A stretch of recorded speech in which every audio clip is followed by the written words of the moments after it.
Hai teman-teman, sebelumnya Assalamualaikum warahmatullahi wabarakatuh. Kami dari kelompok 5 yang beranggotakan saya Hela Syifaul Asfia dan 3 teman saya Ika Nursanti, Khairul Nizam, dan Rifan Ahmad Ardiansah.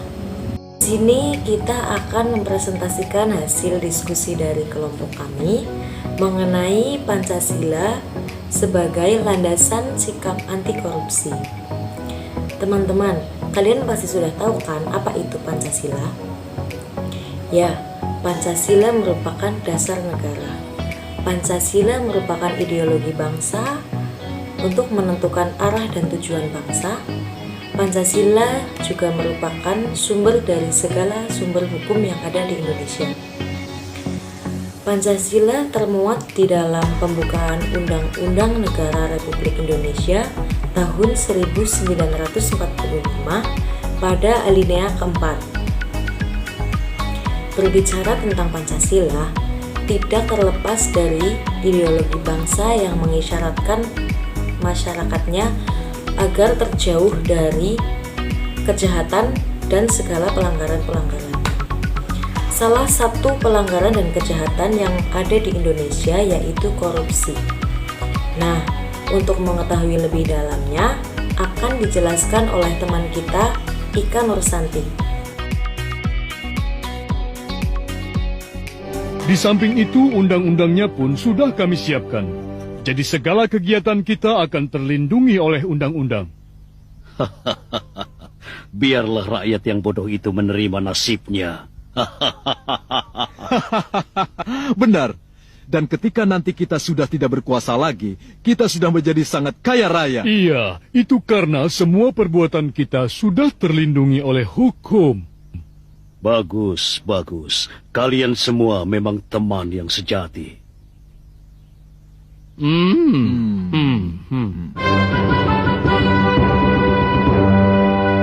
Mau apa kau ingin bertemu denganku? Maaf Paduka yang mulia, hamba ingin menyampaikan biji jeruk emas ini kepada Paduka. Biji jeruk emas? Untuk apa biji jeruk emas itu? Jika biji jeruk emas ini Paduka tanam, maka ia nanti akan berbuah emas dan kekayaan Paduka akan bertambah banyak. Kalau memang biji jeruk emas itu bisa menghasilkan buah emas, lalu kenapa tidak kau tanam sendiri supaya kau jadi kaya? Maafkan saya Paduka Harimau, karena saya hanyalah rakyat kecil yang suka mencuri. Maka jika saya yang menanamnya, hasilnya justru akan mencelakakan diri saya sendiri. Lalu? Tapi karena Paduka adalah orang yang jujur dan bijaksana, maka segala kebajikan dan keajaiban biji jeruk ini akan terwujud.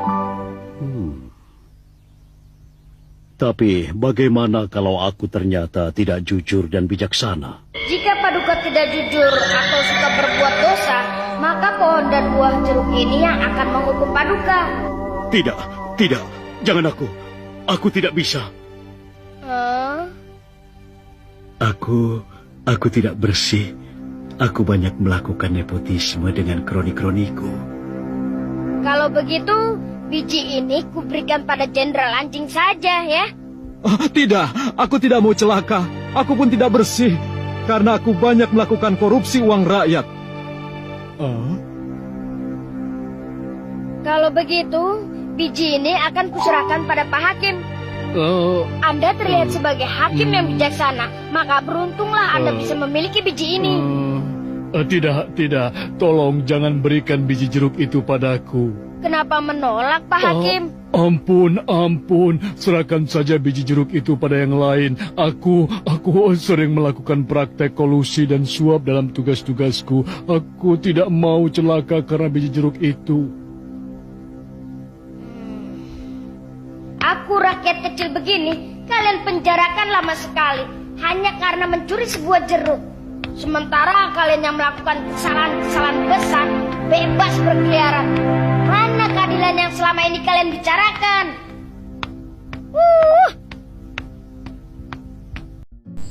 Nah teman-teman, itu tadi merupakan contoh dari tindakan korupsi. Sebelum saya menjelaskan mengenai apa itu korupsi, Teman-teman, ada yang tahu nggak nih apa yang dimaksud dengan korupsi? Korupsi merupakan perbuatan dan tindakan yang bersifat ilegal dan menyalahi peraturan serta amanah yang ada, guna untuk mendapatkan keuntungan sepihak serta merugikan orang lain. Henry Campbell Black dalam Black Law Dictionary, ia menjabarkan bahwa korupsi adalah perbuatan yang dilakukan dengan maksud memberikan beberapa keuntungan yang bertentangan dengan tugas dan hak orang lain.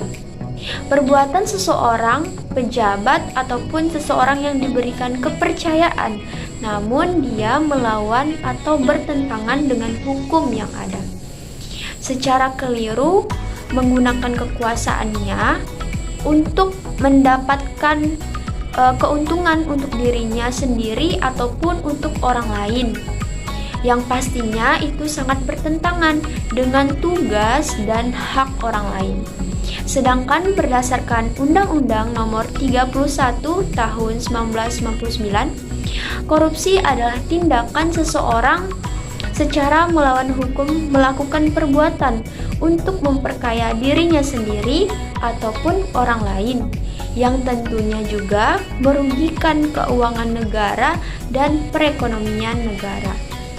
Ketika kita membahas mengenai korupsi yang ada di Indonesia, tentunya kita telah banyak mendengar berita mengenai tingkat korupsi di Indonesia yang relatif tinggi, sehingga terciptanya kesenjangan di berbagai masyarakat di Indonesia. Hal ini terlihat dari banyaknya kasus-kasus korupsi yang terjadi, dan parahnya lagi banyak pejabat yang terjerat kasus korupsi ini. Padahal seharusnya merekalah yang memberikan kita contoh yang baik dan menjadikan panutan untuk kita masyarakat Indonesia agar tidak melakukan tindakan korupsi.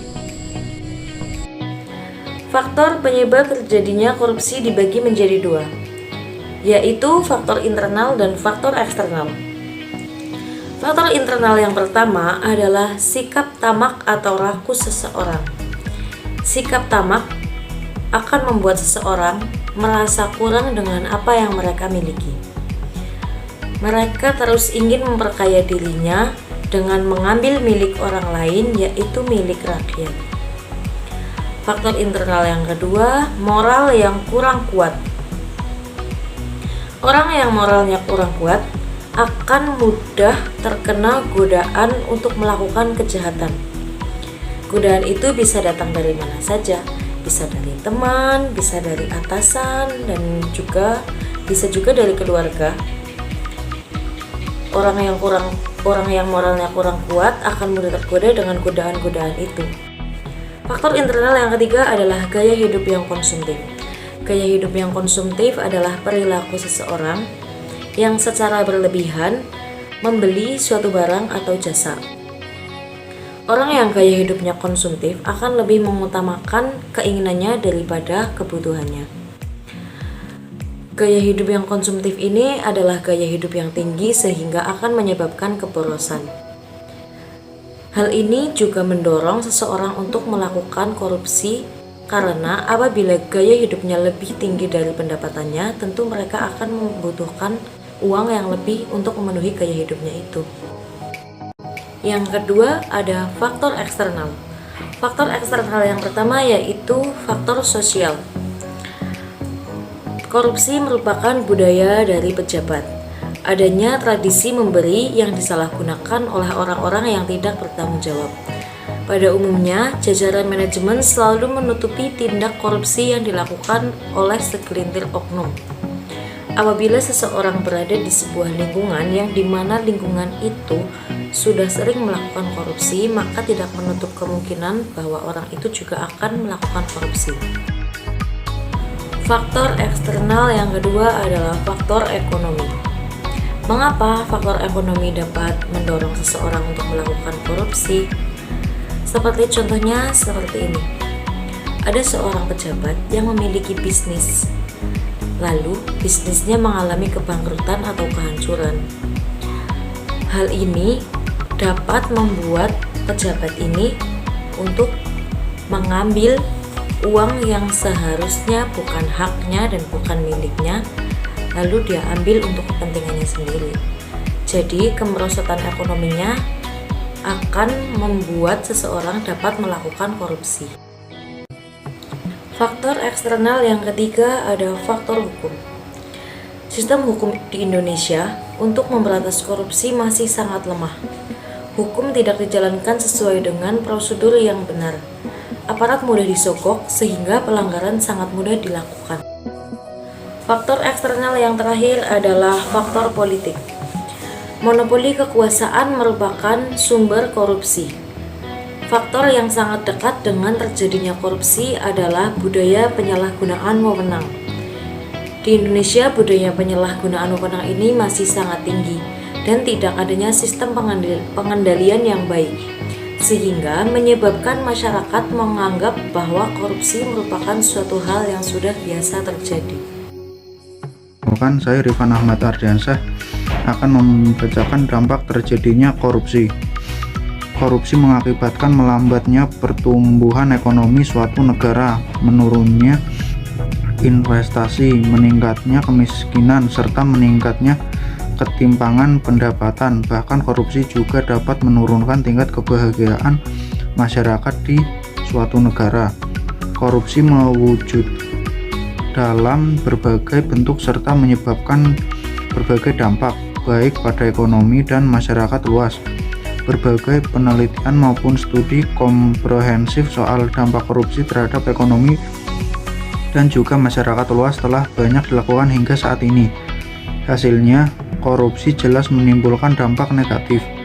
Di antara penyebab paling umum korupsi adalah lingkungan politik dan ekonomi, etika profesional dan moralitas, serta kebiasaan, adat istiadat, tradisi dan demografi. Korupsi menghambat pertumbuhan ekonomi dan memengaruhi operasi bisnis, lapangan kerja, dan investasi. Korupsi juga mengurangi pendapatan pajak dan efektivitas berbagai program bantuan keuangan. Tingginya tingkat korupsi pada masyarakat luas berdampak pada menurunnya kepercayaan terhadap hukum dan supremasi hukum, pendidikan, dan akibatnya kualitas hidup seperti akses ke infrastruktur hingga perawatan kesehatan. Assalamualaikum warahmatullahi wabarakatuh. Nama saya Khairul Hisam. Saya akan menjelaskan upaya untuk mencegah korupsi melalui nilai Pancasila. Sila pertama yaitu ketuhanan yang Maha Esa, memiliki penekanan bahwa masyarakat Indonesia sudah seharusnya untuk memiliki keimanan serta kepercayaan kepada Tuhan yang Maha Esa. Sila kedua, kemanusiaan yang adil dan beradab, di mana dalam sila kedua ini kita dituntut untuk bersikap adil. Sila ketiga, persatuan Indonesia, di mana dalam sila ketiga ini terkandung sikap persatuan antar sesama. Sila keempat, kerakyatan yang dipimpin oleh hikmat kebijaksanaan dalam permusyawaratan perwakilan. Dalam sila keempat ini mengandung makna bahwa adanya nilai yang berkaitan dengan kebijaksanaan, kepemimpinan, perwakilan, nilai demokrasi, adanya mufakat dan musyawarah. Sila kelima, keadilan sosial bagi seluruh rakyat Indonesia. Pada sila kelima ini lebih menekankan kepada nilai keadilan bagi rakyat Indonesia terhadap nilai-nilai gotong royong dan kekeluargaan, kesejahteraan lahir batin rakyat. Kesimpulannya adalah Pancasila merupakan sumber dari segala sumber hukum di Indonesia yang dapat memberikan bangunan sistem hukum yang bebas dari korupsi serta tetap menjunjung tinggi hak asasi manusia bagi seluruh warga negara Indonesia.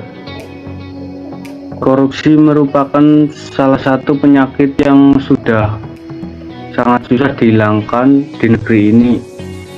Adanya korupsi memberikan dampak kepada berbagai aspek seperti menghambatnya pembangunan ekonomi dan semakin lemahnya karakter bangsa Indonesia. Maka dari itu, untuk menghadapi korupsi ini maka Indonesia harus semakin memperkuat nilai-nilai Pancasila dalam kepribadian dan dalam kehidupan sehari-hari. Ya, itulah teman-teman hasil diskusi dari kelompok kami, kelompok 5. Terima kasih atas perhatiannya. Mohon maaf apabila ada kekurangan. Sekian, wassalamualaikum warahmatullahi wabarakatuh.